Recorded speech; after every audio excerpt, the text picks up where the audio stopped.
آج کے خطبہ میں ہم انشاءاللہ امیر المؤمنین احد السابقین الاولین ذو النورین صاحب الہجرتین کامل الحیاء سیدنا عثمان بن عفان رضی اللہ تعالی عنہ کی شہادت کا اختصار تذکرہ کریں گے۔ سیدنا عثمان رضی اللہ تعالی عنہ کے فضائل، مناقب، ان کے کارنامے ایام خلافت کے اور ان کی شہادت کا پس منظر وغیرہ، یہ بات بڑی تفصیل طلب ہے، اس کے لیے بہت مختصر ہے اور اس سے شاید گزشتہ سال یا اس سے پچھلے سال ہم نے حضرت عثمان رضی اللہ عنہ کی شہادت کے اوپر تفصیلی گفتگو کی تھی۔ آج صرف دہانی طور پر ان کی شہادت کے حوالے سے چند باتیں جو ضروری ہیں وہ آپ کے گوش گزار کروں گا۔ تو سیدنا عثمان بن عفان رضی اللہ تعالی عنہ کے مناقب تو بے شمار ہیں۔ پہلی بات آپ نشین کر لیں کہ آج دنیا میں کوئی شخص کسی کو یہ نہیں کہہ سکتا کہ یہ جنتی ہے۔ کسی کی ظاہری حالت اور کیفیت پر آپ کہہ سکتے ہیں مجھے اللہ پر امید ہے کہ یہ انسان نیک ہے، لیکن کنفرم 100% کسی کے بارے میں آپ نہیں کہہ سکتے آج کے دور میں، یا جسے اللہ اور اس کے رسول کی طرف سے گارنٹی نہیں ملی اسے آپ نہیں کہہ سکتے، چاہے وہ کتنا بڑا ولی ہو، چاہے وہ کتنا بڑا عظیم المرتبہ انسان ہو۔ لیکن کچھ ایسے لوگ بھی ہیں جنہیں آپ یقینی طور پر حلفاً بھی کہہ سکتے ہیں کہ یہ جنتی، اور ان میں ایک ہے سیدنا عثمان رضی اللہ عنہ۔ آپ حلفاً بھی کہہ سکتے ہیں، یقیناً بھی کہہ سکتے ہیں کہ نبی کریم صلی اللہ علیہ وسلم نے آپ کو اپنی زبان نبوت کے ساتھ، کوثر تسلیم سے دھلی ہوئی زبان کے ساتھ آپ کو یہ بشارت دی ہے۔ عشرہ مبشرہ کے نام بڑے معروف ہیں جنہیں دنیا کے اندر بشارتیں دی ہیں، ان میں تیسرا نمبر ہے سیدنا عثمان رضی اللہ عنہ۔ جو حجہ کے اسی مہینے میں سیدنا عثمان رضی اللہ عنہ کی شہادت کا افسوسناک سانحہ ہوا ہوا ہے۔ تو نبی کریم صلی اللہ علیہ وسلم نے فرمایا 3727 نمبر روایت جامع ترمذی کی، ابو بکر فی الجنہ عمر فی الجنہ، تیسرا کون تھا فرمایا؟ عثمان جنت ہے۔ اب یہ ایک گارنٹی ایسی ہے کہ دنیا کا کوئی شخص اس کے بعد اگر ان کے اوپر کردار کے اوپر اعتراض کرے، ان کی خلافت کے اوپر اعتراض کرے، ان کی شہادت کے اوپر اعتراض کرے، وہ شخص اپنے ایمان کی خیر بنائے، جسے اللہ کے رسول نے اللہ کی وحی کے ساتھ دنیا میں جیتے جاگتے چلتے پھرتے کہہ دیا کہ یہ شخص جنتی اور یہ شخص جنت میں جائے۔ اسی طرح جامع بخاری کی روایت بھی ہے، جامع ترمذی میں بھی 3701 نمبر روایت ہے، دیگر کتب احادیث میں بھی ہے۔ نبی کریم صلی اللہ علیہ وسلم نے جب جامع ترمذی حدیث نمبر 3701 جیش و دوسرا کی تیاری کی اور اس کے لیے مالی معاونت کی لوگوں نے، تو حضرت عثمان رضی اللہ عنہ ایک ہزار دینار لے کر آگے، درہم لے کر آگے، اور آ کے رسول اللہ صلی اللہ علیہ وسلم کی جھولی میں ڈال دیے۔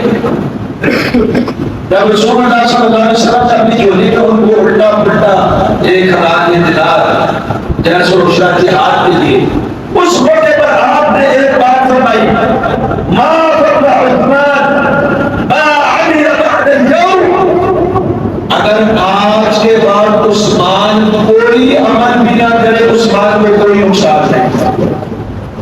ہمارے صالحہ نے عثمان بن عفان نے رضی اللہ عنہ ایک کارنامہ سے انجام دیا ہے اور اللہ کے ہاں وہ مقبولیت حاصل ہے کہ ایسے تو نہیں کہ اس کے بعد کوئی نیکی نہ کی ہو یا وہ نہ کرے، وہ پھر بھی بچ کرتے لیکن ان کا عمل اس قدر عظیم تھا، فرمایا آج کے بعد کوئی عمل بھی نہ کرے عثمان کو کوئی نقصان نہیں۔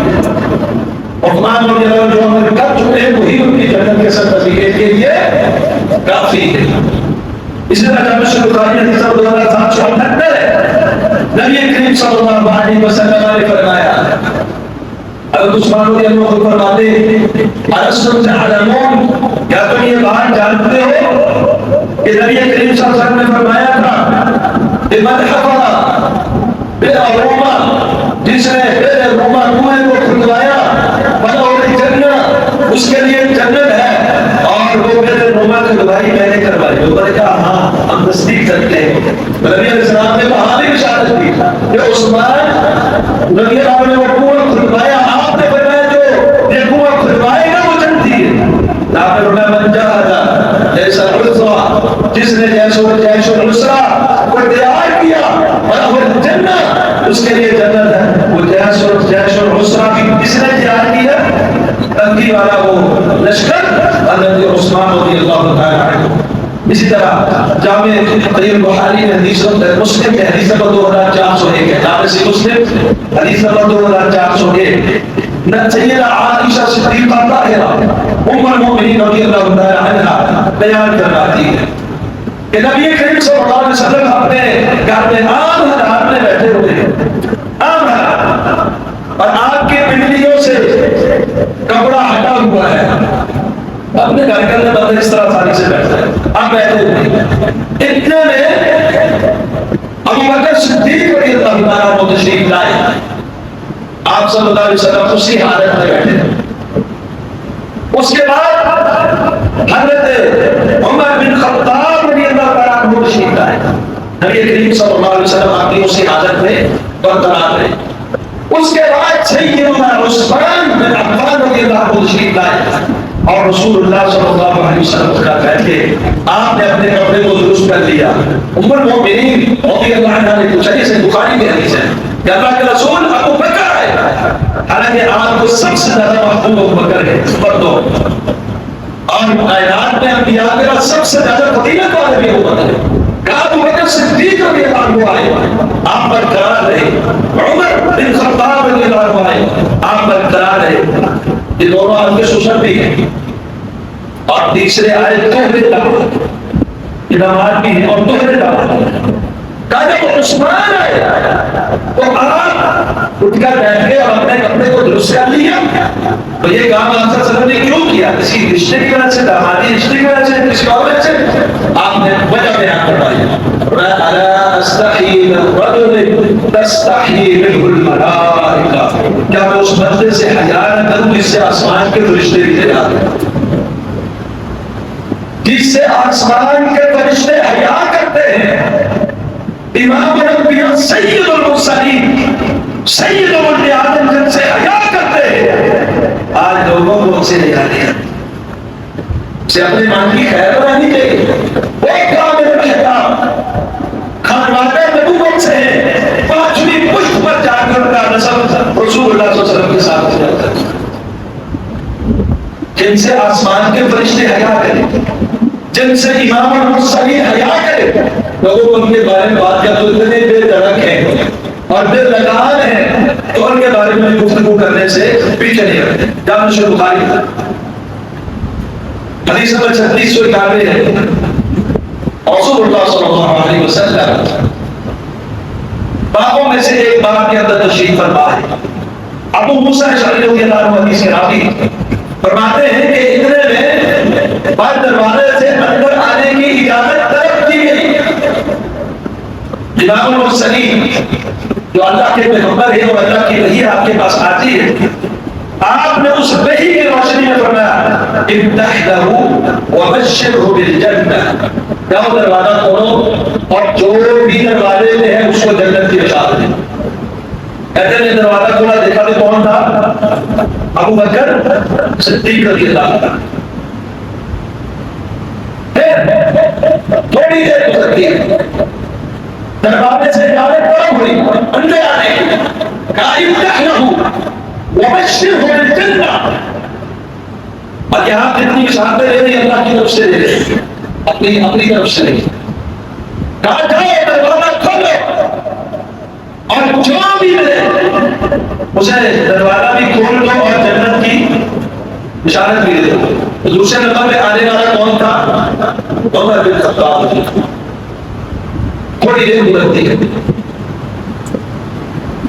دروازے سے اجازت طلب ہوئی، کہا افتح لہ، ابھی نہ ابو بکر صدیق خلیفہ بنے، نہ عمر فاروق بنے، نہ عثمان غنی کا دور آیا، ابھی رسول اللہ صلی اللہ علیہ وسلم حیات ہے، بعد میں بیٹھے ہوئے ہیں، لیکن اللہ نے آنے والے حالات میں ہی کر کے بتایا. تو آپ کیا فرماتے ہیں؟ افتح لہ، دروازہ کھول دو، وبشرہ بالجنہ، اور ساتھ جنت کی بشارت دو، علی بلوى تصیبہ، وہ ایسی مصیبت کے اوپر ان کو بنائے گا، آزمائش آئے گی، مصیبت آئے گی، اس مصیبت کی وجہ سے جنت کی بشارت ہے. کہتے میں نے جا کے دروازہ کھولا، دیکھا تو کون تھا؟ عثمان رضی اللہ عنہ.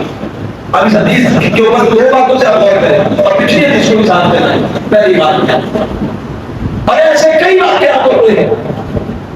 نبی علیہ السلام کے بعد نام آتا ہے ابو بکر کا، اس کے بعد نام آتا ہے عمر کا، اس کے بعد نام آتا ہے عثمان کا. صحابہ میں تفاضل کی بات ہو، ایسے ہی آتا ہے ابو بکر، پھر عمر، پھر عثمان، پھر علی. ایسے آنے جانے کے کچھ واقعات ہوں، جیسے یہاں تھا پہلے ابو بکر آئے، پھر عمر آئے، پھر عثمان. خلافت کیسے ہوئی؟ ایسے ہی. خلافت کی ترتیب بھی بالکل ایسے ہی ہے. یہ واقعات اللہ نے ایسے ہی رونما کی.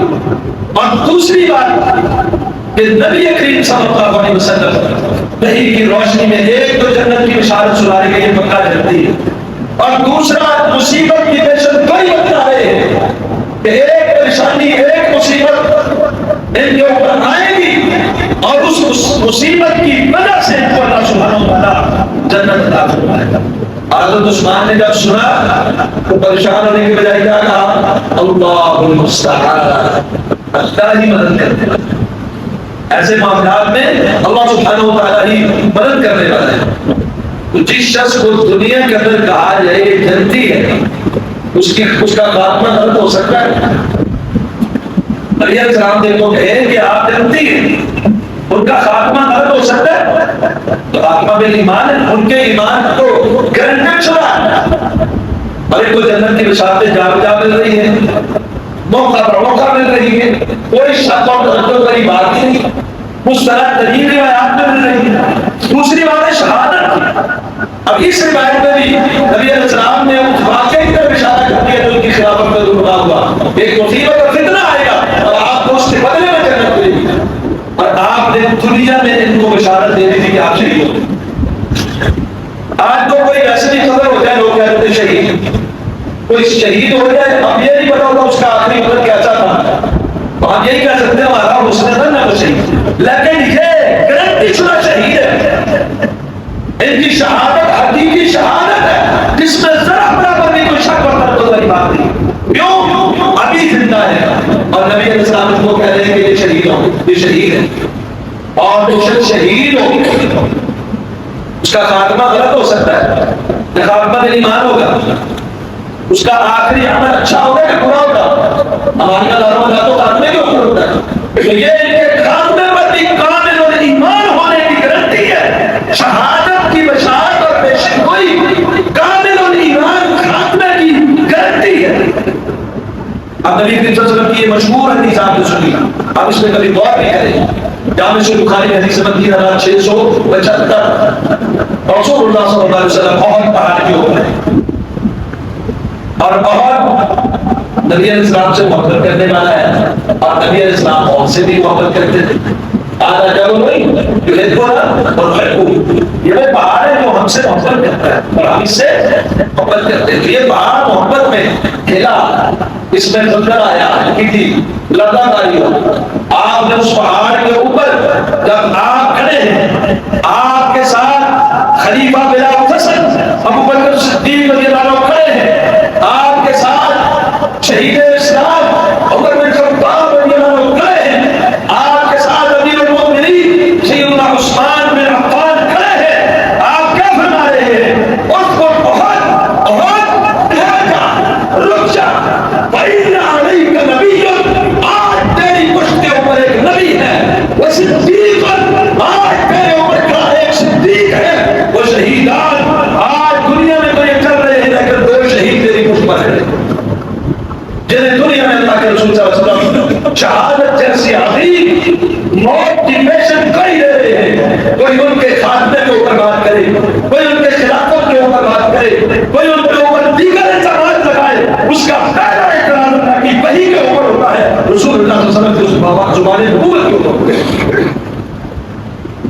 اب یہاں آپ نے ان کو شہید قرار دیا، آپ ان کی شہادت کے واقعے کو سامنے رکھے تو نبی علیہ الصلوۃ والسلام کی تعریف کرتے ہیں۔ جامع ترمذی میں حدیث نمبر 3704 ہے، نبی کریم صلی اللہ علیہ وسلم نے فطروں کا ذکر کیا ہے۔ ذکر الفطر، ایک کثرت کے ساتھ فطرے ہوں گے اور اتنے میں سیدنا عثمان رضی اللہ عنہ گزر رہے ہیں، چہرے کے اوپر چادر اوڑھی ہوئی اور ڈھانپا ہوا اپنا چہرہ گزر رہے ہیں، آپ فطروں کا ذکر کر رہے ہیں، پیشن گوئیاں دے رہے ہیں۔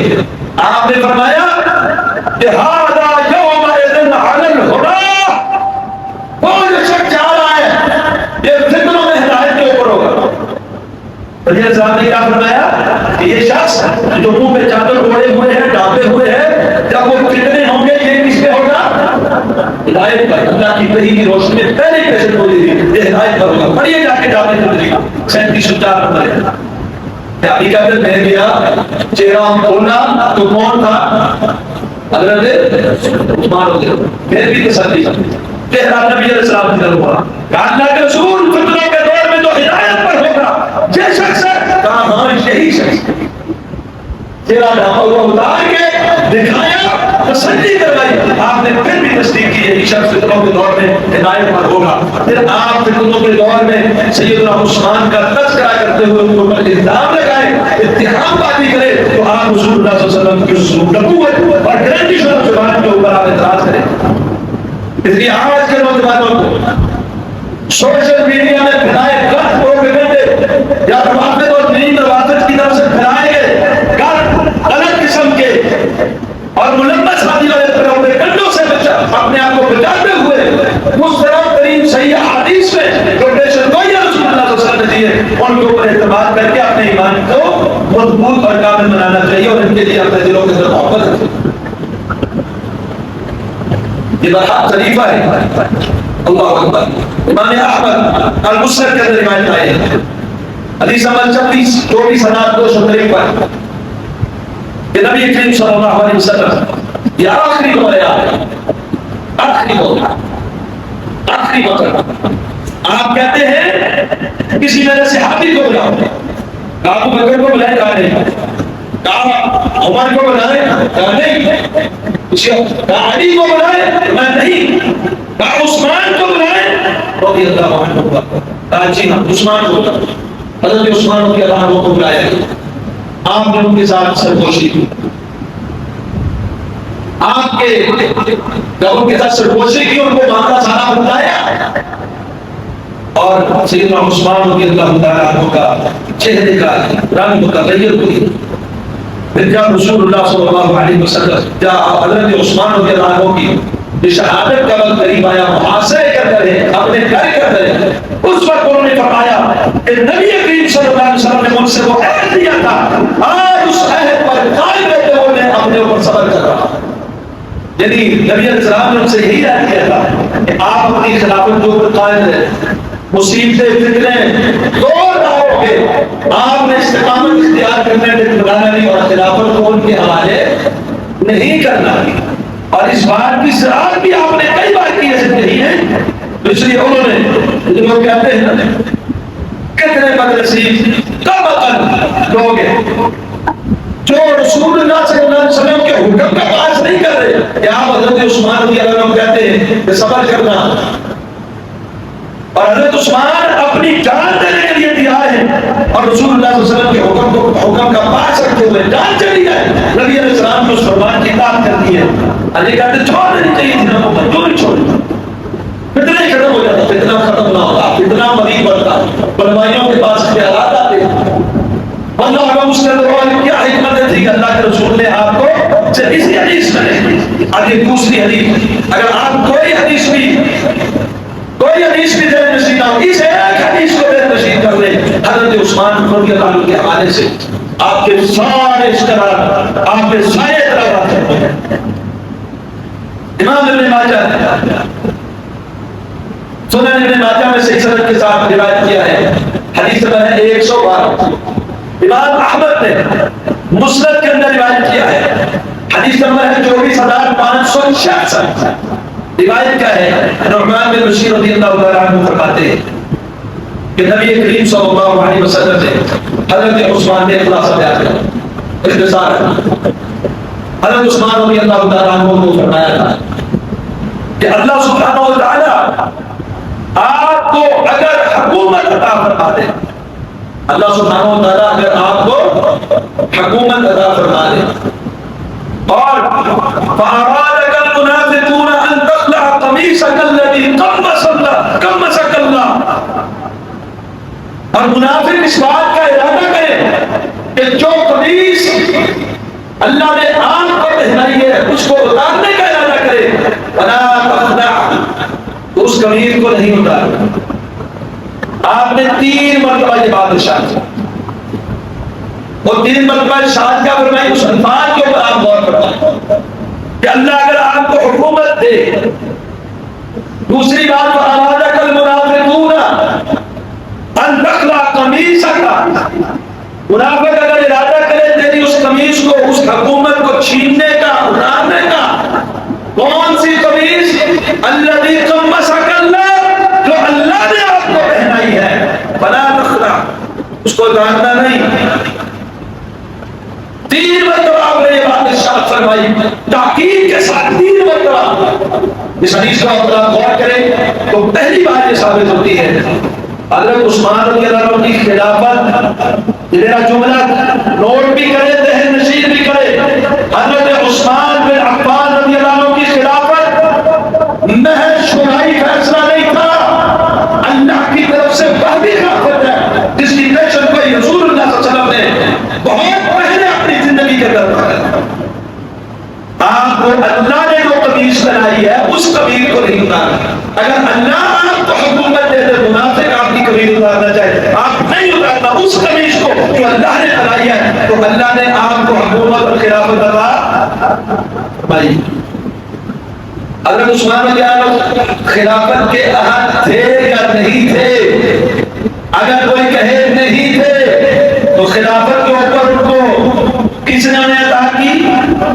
یہ محض شرعی فیصلہ تھا یا اللہ کا فیصلہ تھا؟ پہلے سے شرع جس کی پیشن گئی پہلے میں گئی. شورا سے تو اللہ نے ان کے دل دے کے فیصلہ کروایا ہی کروایا. ظاہری جتنے معاملات ہوتے ہیں وہ سارے تو اسی طرح حل ہوتے ہیں. بعض آپ خلیفہ کو بنے، لیکن کیا ہمارے بیعت بھی کی باضابطہ طور پر، لیکن اس سے پہلے ابھی خلافت کی کوئی بات ہی چل رہی. اس سے پہلے والے خلیفہ بھی ابھی خلیفہ نہیں بنے، ان سے پہلے والے خلیفہ بھی ابھی خلیفہ نہیں بنے. پہلے ہی بتا دیا کہ اللہ آپ کو حکومت اور خلافت عطا فرمائے گا. یہ خلافت وحی تھی، اللہ کی طرف سے سلیکٹڈ تھے. اللہ کی طرف سے خلافت کے لیے عثمان رضی اللہ عنہ انتخاب تھے. تیسرے نمبر پر خلیفہ سعود کا انتخاب یہ اللہ جلال والاکرام کا تھا. خلافت ملوکیت نامی کتابیں لکھنے، طریقوں کے جھوٹے اور منظر واقعات پیش کر کے ان کے اوپر اتہام بازی کر کے کہے انہوں نے خلافت کو ملوکیت کی طرف دھکیل دیا یا انہوں نے خلافت کے اندر بڑی کمزوریاں کی تھی. حضرات عثمان رضی اللہ عنہ کے دور میں اگر سب سے زیادہ کوئی خلافت کا حقدار تھا تیسرے نمبر پر تو وہ حضرت عثمان تھے. اور ان کی خلافت کے لیے منتخب کرنا اللہ رب العالمین کا قانون اور حکم تھا جس کی پیشن کوئی خود رسول اللہ صلی اللہ علیہ وسلم نے فرمائی تھی. اللہ آپ کو امیر بنائے. اللہ نے جو قمیص پہنائی ہے ان الفاظ سے ثابت ہوتا ہے خلافت کس نے عطا فرمائی. دوسری بات اس دور میں جن لوگوں نے آپ کے خلاف توبہ گندا کر کے ماحول بنایا، توجہ کرو بات ہے، ماحول بنا کے آپ کے قتل کی سازشیں کرنے کے بعد محصول کر کے آپ کو شہید کیا. اس حدیث کی پیشن گوئی کے مطابق وہ کون ہے؟ کون ہے؟ باہر نہیں آئی، منافق. اس حدیث کی روشنی میں جنہوں نے حضرت عثمان رضی اللہ عنہ کے خلاف سازشیں کی، آپ کے قتل کے لیے وہ انہوں نے آپ کو محصول کیا. بیان کیا، اس حدیث میں پیشن گوئی ہے وہ کون لوگ تھے جو آپ کو خلافت سے ہٹانا چاہتے تھے؟ وہ کون تھے؟ منافقین تھے. کیونکہ اللہ کے رسول نے یہ نہیں کہا لوگ اگر آپ کو ہٹانا چاہیں، آپ نے واضح فرمایا فَأَرَادَكَ الْمُنَافِقُونَ، اگر منافق اس بات کا ارادہ کرے کہ آپ کی اس خلافت کو چھین لے، آپ نے خلافت کو چھوڑنا نہیں ہے. یہاں یہ بات یاد رکھ لیں کہ حضرت عثمان کے خلاف کانا بننے والے سارے منافقین تھے. وہ بلوائی اور فسائی پٹاٹی کون تھے؟ منافقین تھے. آج کے دور میں آپ اگر اپنی تقریروں کے ذریعے، تحریروں کے ذریعے، تحریکوں کے ذریعے ان کی خلافت کو ناکام خلافت اور ان کی اس حکومت کے بارے میں اگر آپ بھی ٹانگیں کھینچنے کا کام کر رہے ہیں تو آپ کس لڑی میں آئیں گے؟ کیونکہ حضرت عثمان کی خلافت اتارنے والوں کہ یہ جن کی علامت بتائی گئی، جن کا کام بتایا گیا، مومن یہ کام نہیں کر سکتا، ایمان والا یہ کام کر سکتا. بارہ لگا منافق ارادہ کرے عثمان کی خلافت. بعد میں بھی کئی لوگوں نے حضرت عثمان کی خلافت کے اوپر اعتراض کیے بڑی معذرت کے ساتھ. کامل اور ایمان نہیں تھے، نفاق ان کا دبایا جاتا ہے. یہ نفاق کی علامت تھی کہ حضرت عثمان کی خلافت کے خلاف وہی ہے جس کے دل کے اندر کیا ہے؟ زبان نبوت سے کیا ہے؟ نفاق ہے. یہ میرا فتویٰ، میری بات، میری جذبات ہے ہی نہیں. فَأَرَادَكَ الْمُنَافِقُونَ أَن تَخْلَعَ قَمِيصَكَ الَّذِي قَمَّصَكَ اللَّهُ. جو قمیص رب نے پہنائی ہے وہ بلدی کوئی اور اتارے، آپ نے اس کی بات پر نہیں ماننا، وہ منافق ہے. اب یہاں پر دو باتیں رہنے سے کر امام نووی شرح صحیح مسلم میں امام ابن کثیر اپنی کتاب البدایہ والنہایہ میں، امام ابن تیمیہ رحمہ اللہ منہاج السنہ میں کیا لکھتے ہیں؟ لم یشارک فی قتلہ احد من الصحابہ، صحابہ میں سے کسی ایک نے بھی حضرت عثمان رضی اللہ عنہ کی شہادت میں قتل میں حصہ نہیں. دوسری طرف کثرت کے ساتھ روایات ہیں، میں نے تفصیلاً میں نے بیان بھی کی تھی. صحابہ دفاعی پوزیشن میں تھے، اجازت مانگ رہے تھے، آپ اجازت دیجیے ہم ان کا اتنا کم کر دیتے ہیں. لیکن حضرت عثمان کیا فرماتے؟ ایک جان کی وجہ سے میں خون ریزی نہیں چاہتا، میں نہیں چاہتا فتنہ فساد ہو، خون ریزی ہو، جنگ و جدال ہو آپس میں، میری جان چاہتی ہے تو جانے دو. لیکن نہیں، خلافت کیوں نہیں چھوڑی؟ اللہ کے رسول کا حکم تھا، اللہ خلافت نہیں چھوڑ دیتے. خلافت پہ ڈٹے رہے اللہ کے رسول کے حکم کے اوپر. اور اتارنے والے منافق صحابہ دفاعی پوزیشن میں، کئی صحابہ اس دوران زخمی بھی ہوئے جن میں خانوادہ رسول بھی ہے، اہل بیت امام کے لوگ بھی ہیں. یہ دفاعی پوزیشن میں ان کو قتال کی اجازت خلیفۃ المسلمین کی طرف سے نہیں ہے، ورنہ یہ قتال کے لیے درخواستیں پیش کر رہے، ہمیں حکم دیجیے، ہمیں ان کی سرگوئی کرتے. حضرت عثمان نے اجازت نہیں، صحابہ دفاعی پوزیشن میں. اب آئیے کوئی ایک صحابی حضرت عثمان کے قتل میں ملوث نہیں ہے تو دو باتیں دیکھی جاتی ہیں. تاریخی روایات، ایک ہے جہجہ طوفانی رضی اللہ عنہ کے حوالے سے حضرت عثمان خطبہ دے رہے تھے، انہوں نے لاٹھی پکڑی، زوردار مارا، گھٹنے کے اوپر لاٹھی ٹوٹ گئی، اس کے اوپر گھٹنا بھی خراب ہو گیا. تو یہاں سے وہ کام آگے چلا، حضرت عثمان رضی اللہ عنہ کے خلاف جھوٹی روایت ہے. حضرت جہجہ غفاری کا ممبر رسول پہ کھڑے خلیفۃ المسلمین کے گھٹنے پہ لاٹھی مارنے والا واقعہ ثابت دنیا کا کوئی ماہران ایک صحیح سند کے ساتھ نہ کوئی تاریخی روایت پیش کر سکتا ہے، نہ کوئی حدیثی اور سیرتی کتابوں سے روایت پیش کر سکتا ہے کہ جہجہ غفاری نے گھٹنے پہ ڈنڈا مار کے توڑا. جھوٹی روایت ہے. بڑی دوسری روایت جو عام پیش کی جاتی ہے، حضرت ابو بکر صدیق رضی اللہ عنہ کے بیٹے محمد بن ابی بکر، سنا ہے آپ نے نہیں سنا؟ لوگوں نے ان کے بارے میں بتایا ہوا ہے کہ انہوں نے محمد بن ابی بکر نے حضرت عثمان کی داڑھی کو پکڑ کے کھینچا تھا اور ان کے قتل میں شریک تھے. یہ باتیں آپ نے سنی ہوئی ہے نا؟ ایک روایت بھی پاس ہوئی ہے. محمد بن ابی بکر پھر سن لے، ان کا قتل عثمان میں کسی بھی قسم کا ملوث ہونا صحیح نہیں ہوتا. اس کے بعد سے بات موجود ہے جو انہوں نے کہا نہ میں نے کوئی قتل کیا ہے، نہ قتل کے اندر کسی کا ساتھ دیا، نہ معاونت کی. یہ تو منافق لوگوں کا کام تھا. محمد بن ابی بکر کے بارے میں جتنی روایتیں ہیں جہاں تو بے سند ہے، جہاں ان کے اندر انقطاع ہے، انتصاری نہیں، جہاں ان کے اندر مجہول اور ضعیف راوی ہے، باسند صحیح قابل احتجاج ایک روایت سے بھی ثابت نہیں ہے کہ حضرت عثمان رضی اللہ عنہ کے قتل میں محمد بن ابی بکر شریک ہوئے. ایک روایت کوئی مائی کا ڈالے ہے، یہ بھی پروپیگنڈا ہے، یاد رکھیں. حضرت عثمان رضی اللہ عنہ کی خلافت اپنے آپ کو بتا دی اللہ نے دی ہے، اور وہ برحق خلیفہ تھے، خلیفہ راشد تھے، خلیفہ مہدی تھے، ہدایت یافتہ خلیفہ. ان کو بڑے الزام بڑا مشہور ہے اپنے باپ پر خلیفہ، جو اپنے رشتہ داروں کو دباتے تھے. جھوٹا الزام. قابلیت کے اوپر انہوں نے عہدے دیے ہیں، قابلیت کے اوپر انہوں نے عہدے دیے ہیں. کبھی کسی کو نااہل کو انہوں نے اس وجہ سے کوئی عہدہ نہیں دیا ہے جو اس وجہ سے دیا کہ میرا رشتہ دار ہے. اس بارے میں تاریخ تبری اور دیگر کتابوں سے جو حوالے پیش کیے ہوئے ہیں نا، یہ خلافت اور ملوکیت کی کتاب میں ایک بھی بات ثبوت کو نہیں بولتا. من غلط بات کیا کنٹان نامیوں کی رکھتے ہیں، ان کے اوپر بھی ایک میں بھی قابل انتباہ اور قابل توجہ واقعات نہیں کہ جن سے یہ الزام ثابت ہو کہ وہ اقربا پروری کرتے ہیں. ایک واقعہ ابھی وقت ہو گیا، میں اس کے اختصار بات کر رہا ہوں. میرا ارادہ تھا کہ مختصر مناظر بیان کر کے آگے میں ان اعتراضات کے جواب میں سے بحث ہوگی. 2-3 منٹ آپ کے اضافی لیتا ہوں، فالتو کام کی باتیں. ایک واقعہ بڑا پیش کیا جاتا ہے، بڑا مشہور کیا جاتا ہے کہ حضرت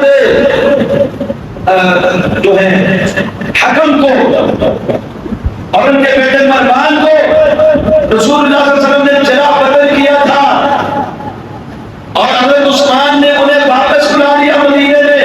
جنہیں رسول اللہ نے چلا بدل کیا، حضرت عثمان نے حکومت نہیں کرتے ہوئے انہیں مدینے میں واپس بلایا.